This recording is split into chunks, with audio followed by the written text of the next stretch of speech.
We would like to welcome everyone back to another episode of the Corey Freeman podcast. I am your host, Corey Freeman. I hope that everyone is having a great and fantastic day. I hope that whatever it is you're doing, you're giving it all that you got. Here at the Corey Freeman podcast, we have a motto, and our motto is we back at it again. And we are thankful to still be amongst the land of the living. We are thankful to still be on top of the pavement. We're thankful because we feel that if we are still alive, then God still has purpose for us. He still has things for us to do. So we are thankful for this moment. We are thankful for this opportunity. As we always state here on the Corey Freeman podcast, that although it is entitled the Corey Freeman podcast, it is not about me, but we do all of this to the glory of God. So it is about him and never about me. So we are excited about this episode here. We have someone who's making his first appearance here on the Corey Freeman podcast. He is a man that I have been acquainted with since we were children, and now we're both grown men. I consider myself to have a few best friends, and he is definitely one of those people. I'm talking about Drexler Edwards. What's going on, Drex? Not much. How you doing, Pastor? First of all, thank you for having on tonight. Yes, sir. The pleasure was exactly all mine. We are thankful for you accepting our invitation to come and speak here on the Corey Freeman podcast. So this episode right here, we really don't have a title for it. We just calling it a conversation with Drex, and we basically want to talk about things that we hear all the time. We talk about the issues in our community, the things that we see on a day-to-day basis. So we just want to shine some light on these issues, and hopefully by us having a conversation about it, it would not, I don't think I should say it should force us, but it would petition us. It would help us to go out and do something about these issues, because sitting on the sofa is not going to help, but we have to go forth. So before I ask you your first question, Drex, I just want you to respond to what I just said. I agree with you. I agree with everything you said. I think some things that need to be talked about, just to shed a little light and bring forth a little love in the community, as I would say, Yes, sir. Yes, sir. Yes, sir. We can love. When I was preaching on yesterday, we talked about love, and love is our biggest weapon against hatred. It's not more hatred. It's love. So we don't go try to put out a fire with fire. You'll always have a fire. So we said this is called a conversation with Drex, and we're just talking about the issues that we face in our community. We're not saying that we're not concerned about the community as a whole, but I feel before we can talk about someone else's community, we need to take care of our own community. So, Drex, what would you say is the biggest issue we face today in our community? Pastor, I think my thoughts would be education, man. Education and mindset and the mentality. That would be the three things I think the biggest things that are setting us back these days. And but out of the three things that you just mentioned, which one you feel is the greatest? I would say education. Education is the key. Education is the key. So why do you feel that why are we lacking in the education area? I wouldn't say we're lacking. I think it's we're not taking heed to it. I would say that, now being almost 40-year man, kids, grandkids, I would say the biggest downfall is us not really taking education strongly as we should as a community. The lack of knowledge is, it's leading us into the wrong roads, I would say. It's leading down all the wrong roads. Now, do you think that education is just like something we just don't want to be educated, and the mentality that we have, like, okay, I'm gonna rephrase what I'm about to ask you. It's not that we not educated, it's that we educated in the wrong fields. So why do you think we care so much about foolishness rather than standing up for something that's right? That's the age-old question. I think we take it for granted. Growing up in these urban communities, we I would say we so lost for words right now, but I would say It's okay. It's okay. It's a conversation. Just let it I would flow. say that we put all our focus in the wrong areas, and then it's too late to try to catch up in the end. Now, do you think that when we put our focus in the wrong areas, do you think that's like a stereotype, or do you think that that's just something we like to do? You know what I'm saying? Like we certain things they do to draw certain people to certain things. So do you think that that's just something we make ourselves believe, or do you think that's real? I think it's something we make ourselves believe. I think that we count ourselves out a lot of the time. A lot of us think that we can't do something, or we're afraid to take a leap forward to try to do something.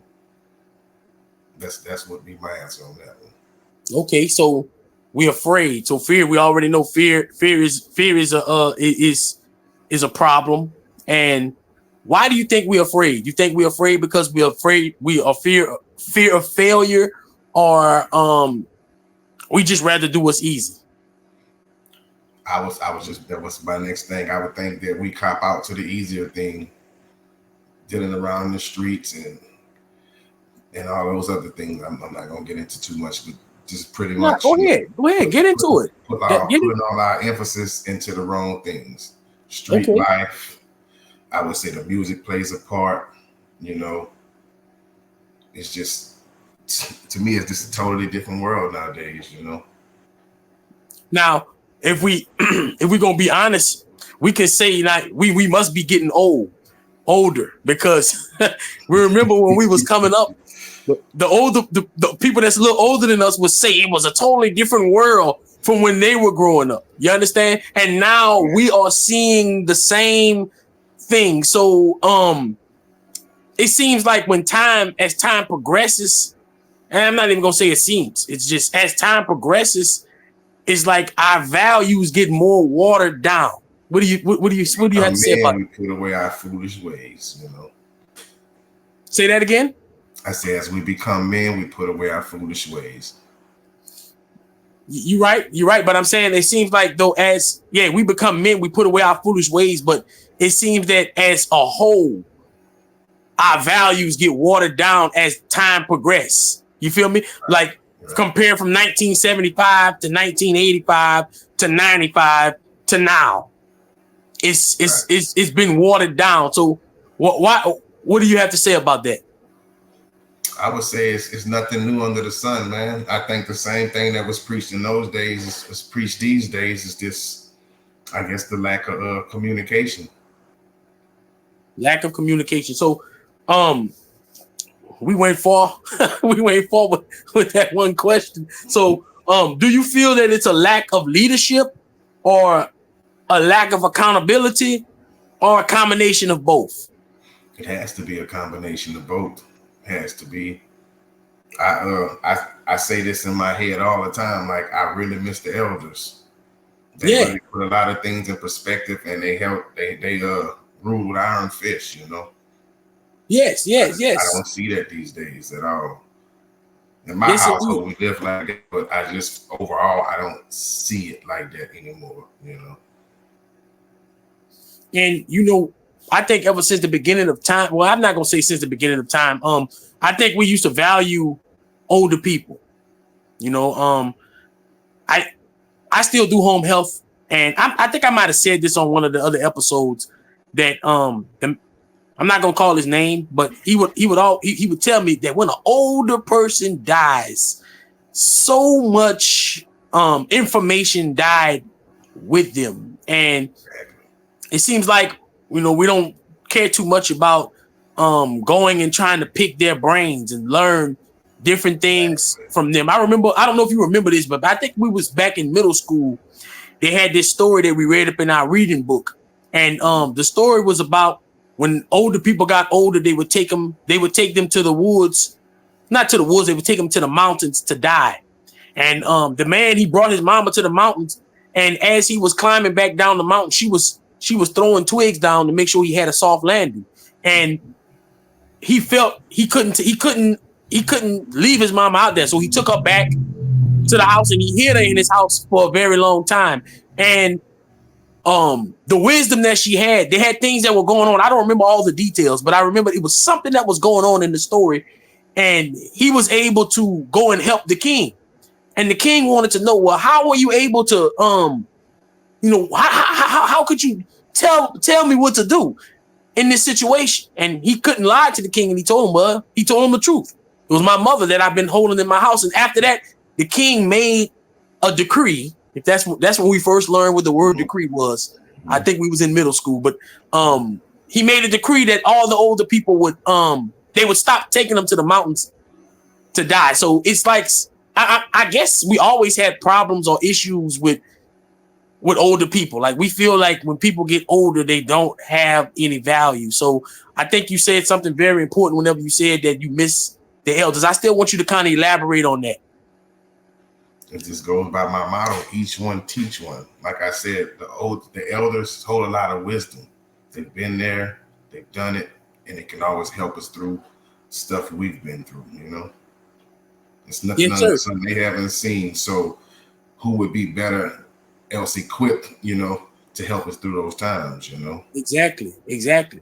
And understanding that they not only been there and done that, they've done it multiple times. What I'm saying? Failed, got up, did it again, Exactly. So me and Brandon, we was talking about the other day, I forgot the name of the episode that me and him was talking about, but we kind of talked about that right there, being afraid to fail. And failure is not failure. Failure is opportunity for growth. And I say this because my daughter cuts up at school, and if we can learn how to do the wrong thing, then why we can't learn how to do what's right?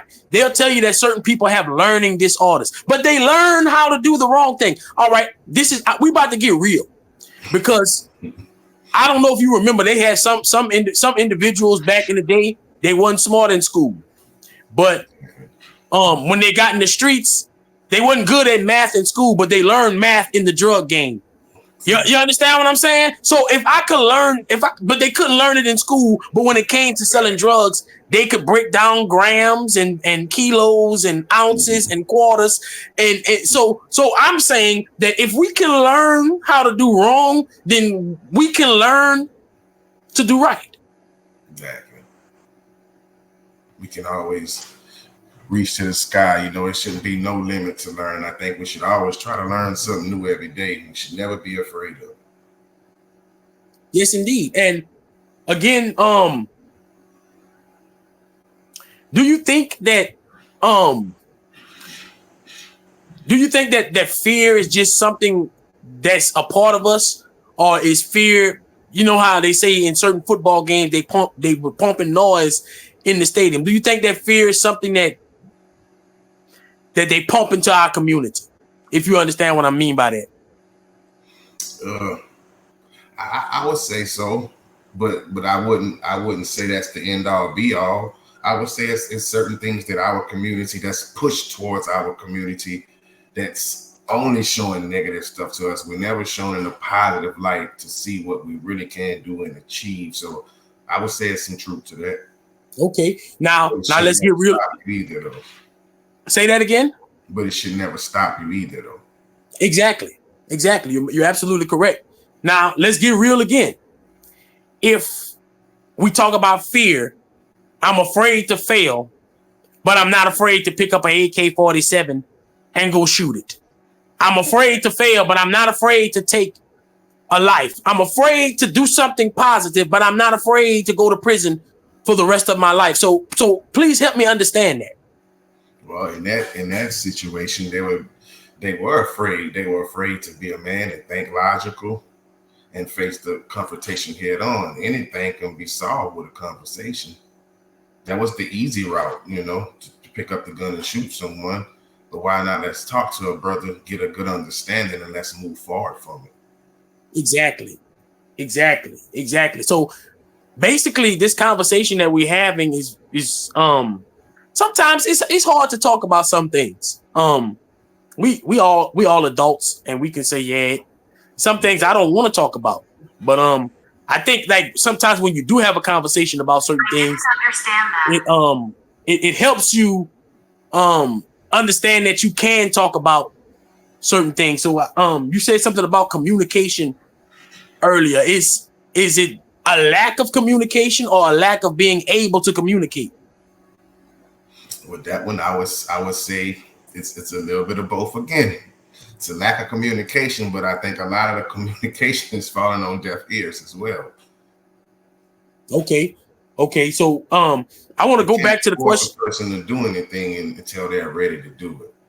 That's absolutely. I think you should always preach and let them know the right thing as well. That's the truth. You can't force nothing on anyone, and the more you try to force it on people, the more they'll back away from you. So you only can tell them and still show love. Tell them and show love. In other words, I can tell you and let you know I'm here for you. But if you don't accept my help, then it don't mean that the help is not still available. But we're gonna go try to help somebody else. So we talked about earlier about there being a lack of leadership and a lack of accountability. Do you think that the leaders that we look up to, do you think they're real, or do you think that they're faking it? Well, that all depends on what leader you're looking up to. Okay, tell us about it. My father, so I would say he's definitely real and alive. So and like I said, it all depends on where you're looking for leadership and guidance from. If you're looking on the corner for leader and guidance, I mean, they're going to lead you and guide you toward that sector of things. But if you're looking up to someone righteous, I mean, you're only going to go down that path as well. Okay, so when we talk about a lack of accountability, is it a lack of accountability as a whole, or is it certain individuals? Is it me? Is it you? Like, who's lacking accountability? I would say it's not a whole, but it's a large part. Accountability, I mean, it's a big thing in being. I'm not even gonna say a man. It's for the young women too. It's about being an adult, being a good person. How would you learn from something and get farther in life if you can't accept whenever you do something wrong? Exactly. Think it this way. If just let's look at it on the football field. The wide receiver dropped the ball, he's gonna always tap his chest and tell his quarterback, "Look, that's my bad. I dropped it. Let's move forward. I'm gonna try you again next time on third down. Maybe you catch it this time." Accountability goes a long way. Yeah, you can't be an adult if you're not accountable. Yeah, you have to be willing to say, "Hey, I made a mistake," and I think a lot of times we're afraid to say I made a mistake because of what might be said afterwards, that they're gonna try to make you feel, hey man, once I made a mistake and admitting that I made a mistake, that should knock all the fear out of the way of what you got to say to me after the fact. Hey, I made a mistake. Like for instance, at work, I'm a manager. So if my team fail, my teammate fail, I fail. Come on. So anything that my team fell on, that's my lack of leadership. That means I didn't lead them the right way to get the job done. And as simple as maybe I needed to word it different. Maybe I needed to explain it to him a little better, show him how to make the recipe the right way instead of letting him read it on his own and come to his own conclusion. You're right, because all of us learn different ways. So everybody don't learn the same way. So I totally get what you're saying. I remember my mom used to tell me that my grandfather was a teacher, and if he gave a test and the majority of the people failed it, then he would take accountability and be feeling like if 75-80% of the people failed the test, then maybe that's on me, compared to if maybe 10 or 15%. At the end of the day, we don't want nobody to fail, and we should have that same mentality with them too, because I think like we get satisfied. Well, 85% of us is, but maybe we can make that 85, 86, 87, 88. We might not be able to make it to 100, but we should be like maybe 15%. Maybe may have needed the directions read to them just to comprehend it a little better. You know, it's just simple things like that. You know. Yes, indeed. So I think we should get to a point where nobody, one person failing should bother us. You know what I'm saying? Like I think it's like, you know, it ain't my family, it ain't my house, so it don't. No, I think that's. You remember what they used to say? Didn't you just talk about it takes a village? You know what I'm saying? Each one teach one. The village used to care about the whole village, not just a certain percentage of it. And it seemed like nowadays we just care about a certain percentage. Man, if one person is slipping, man, that should bother us. Exactly. You're right about you know? So we always talk about the issue. We've been having a conversation for 21 minutes about the issues. What can we do, Drex? Man, I'm not a professional at this subject, but really, I think, man, we should just it starts in the home. One thing I can say, since I've been around 22 years of age, anytime I went to do something bad, man, my mama voice came in my head. So anything she told me when I was young, I promise you, whenever I would go to do something wrong, man, her voice would pop in my head. And then as I came a little bit more in age, it was about my family. I can't be out doing this type of stuff, man. I got all aunties, uncles, mamas, sisters, brothers, you know. And that's not just me doing it. It impacts everybody. It's the whole family that looks at it this way whenever I'm doing something. Somebody goes to jail, he's the one that's hurting the least. His family is hurting the most when he's out, you know. So just simple things like that, you know. That was good, Drex. Your mama through, you know. That was good. That was good, man. That right there, man. You came from the heart. True. You came from the heart with that, because when you said that, it's like I heard your mama voice too. Exactly. It's like I heard I'm making my family look doing this, you know.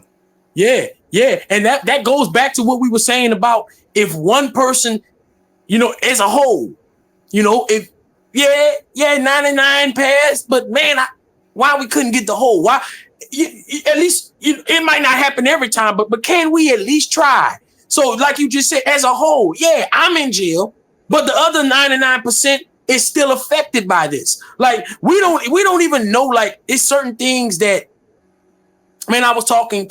I don't remember who I was talking to, and he talked about when I know abortion is a slippery slope right now, but I'm gonna say it anyway, because if you listen to what I'm about to say, you'll understand. Like when people abort babies that could have been the future doctor to cure cancer, that could have been a future doctor to cure AIDS. So when we don't understand how deep our actions go, you understand what I'm saying? It affects more than we think about. So that's just basically what we're talking about when we talk about as a whole. Yes, I may only seem like I'm hurting myself, but in actuality, it goes way further than that. So you said that when I asked you what can we do to solve the problem, you said you're not an expert, and I disagree with you. You are an expert, because you live to be a certain age. Whenever they say what, we ain't gonna live to be past 25.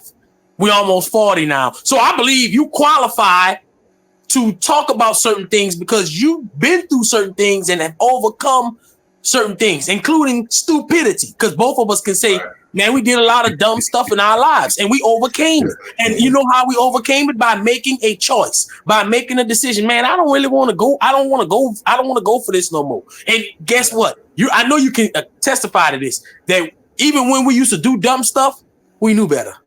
Exactly. And that was the worst part about it, because we knew better, and we still chose not to do the right thing.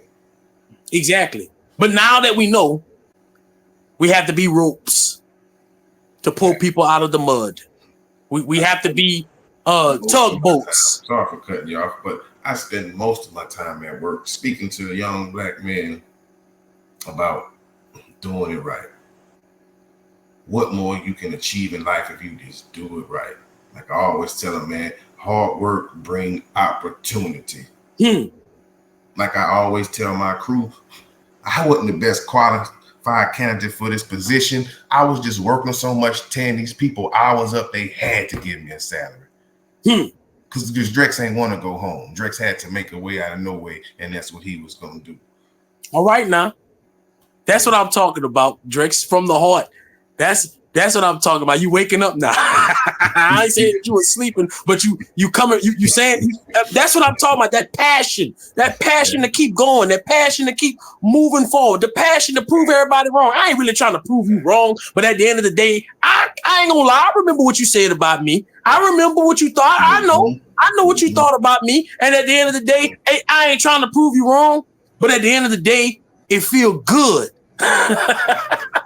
It feel good. Hey, at the end of the day, you know something else, Drex? This is the biggest thing we have to remember. So many times people wrote us off, and then we turn around and we do the same thing to other people. And we got to remember what that felt like when people said you wasn't gonna be nothing. When people said you ain't nothing. When people we got to remember what that felt like and make sure we don't go turn around and do the same thing to other people. And if you look at this community now, the world, how funny things are. Most of the guys that went to prison did stuff in their youth. Man, they some of the most successful guys nowadays, man. They running businesses, man. They providing for their family. Man, exactly. It's a whole total 180, man. Exactly. You learn, Exactly. And that's the heart of the gospel. Hey, just the truth. That's the heart of the gospel. I was wrong, and I turned away from it. And somebody loved me enough to say, I see what you're going through. I understand what you're going through. I'm here for you. Here's my hand. I'm here to help. And when we can't around, what happened? We got rewarded. Amen. Amen. Another thing I do is I live in an abundance mindset. When I wake up in the morning, man, I thank God for everything I got, no matter what it is. All I ask is to keep me, keep me from harm, hurt, and danger, man. I ask him every morning to fill this day up with laughs and joy, And that's all we can ask for, man. We on the land of the living. Amen. That's good stuff, man. That's good stuff. That's why I talk about having a purpose, man. If you ain't got no purpose, then you're just existing. But if you have a purpose, then you're living. You know what I'm saying? It's nothing like, sometimes I sit back and I think about, like, man, life is so beautiful, man. I'm glad to be alive. Yeah, there's things going on. Of course, there's stuff going on. But man, I'm glad to be alive. That's why we're overcomers. Stuff's gonna happen. Exactly. And we have to train ourselves to understand. Stop expecting stuff not to happen. Stop. Exactly. Because that's the wrong mindset. Stuff is going to happen. And that's how you build character, and mold yourself into who you want to be, Exactly. It's building character. And character is who you are. And if you're a cartoon character, then you're a cartoon character. And it's time for us to stop in our community, our men, our women. It's time for us to stop being cartoon characters. You feel me? It's time to man up. You feel me? It's time for us to woman up. It's time for us to you know what I'm saying? We so committed to foolishness. Just pay attention. Go on YouTube and look at YouTube shorts and go look at Facebook and Facebook. We so committed to foolishness. And if you don't stand for nothing, Drex, what they say, you'll go for anything. And like I said, we testimonies of you can do it. It can be done. I've done some things in my lifetime. I've done some things in my lifetime, and I thank God. Man, let's just be honest, bro. I thank God I'm not in Angola. What could I be doing in Angola? You feel me? Oh, yeah, I'm going to be still trying. Yeah, I'd have a purpose trying to tell people, oh, you don't want to come here. Oh, well, I can do that right here. I can tell you don't want to go there. That's why I tell my wife all the time, man, I'm happy I met you, because before I met you, man, I was on the path of destruction. I had no intentions of getting a job, doing anything, worked anything in life, you know. I had to grow up fast. But it's all worth it. Now, 13 years later, it's all worth it, you know. And you know, I say the same thing whenever I became a pastor. I said, I tell some of my preacher friends, I said I had to grow up quick. Not necessarily, not saying not grow up as being a man, but I'm just talking about being a preacher. I had to grow up. Exactly. You understand what I'm saying? Mm-hmm. I understand exactly what you're saying. I had to grow up. Like they look at me and be like, well, man, I had to grow up.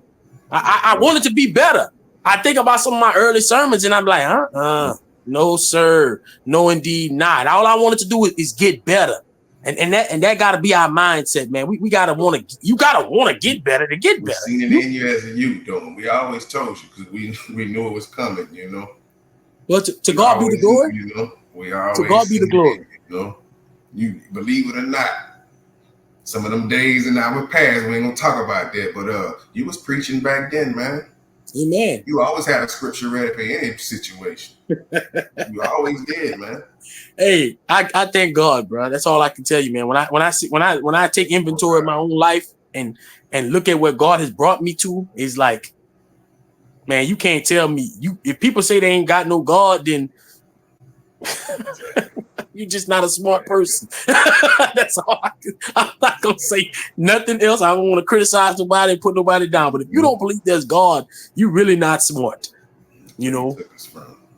Yes, indeed. Yes, indeed. So, Drex, I typically, I think we reached a time frame where we record any longer. They might tune us off. They might tune us off anyway because we're not talking about no shim dickery. So, so at the end of the day, I appreciate you for coming on the Corey Freeman podcast. I want to tell the audience, believe it or not, this was done on the fly. We ain't had no topic. We came up with a topic in about 10, 15 minutes. I'm like, we'll talk about this. I'm gonna send you some questions, and we just had a conversation. So I think like it's good to have conversation. It's good to be able to communicate. So we have been talking about you coming on this podcast for at least a couple of years, and I'm just glad that we was able to make it happen. And I appreciate you for coming and dropping some knowledge and just yes, sir. I appreciate it. Reciprocated. I give you. Do you have anything else you'd like to say? Man, just thank you for having me on. You know, it'll be a next time. Yeah, let's make it happen soon. Yeah, let's make it happen soon. So I faced one of my fears tonight. So you know. Say that again. Say I faced one of my fears tonight. So I overcame something I was scared of. So, and you can see as the episode progressed, you breaking out of your shell. You know, anybody know me? I'm a quiet guy. Much talking. So yes, indeed, man. On camera at that, it's a blessing. Yes, indeed, man. So once again, we appreciate you for coming in and sharing some knowledge with us on the Corey Freeman podcast. Just looking at us too, or to give somebody some encouragement. So the Corey Freeman podcast is powered by StreamYard, and it will be available on YouTube. It will be available on YouTube Music. It will be available on Spotify for podcasters, Spotify, and Podcast Addict. If you want to get in touch with Corey Freeman, my email address is freenation86@gmail.com. I will say this again, that when you go on Spotify, there's a place where you can leave comments about the Corey Freeman podcast. If you feel that this podcast is making a difference in your life, tell somebody else about it. We're not trying to be famous. We're not looking to, it's not about that. Like I said, it's called the Corey Freeman podcast, but we just trying to affect change. So, once again, this was Corey Freeman and Drexler Edwards, and we signing off.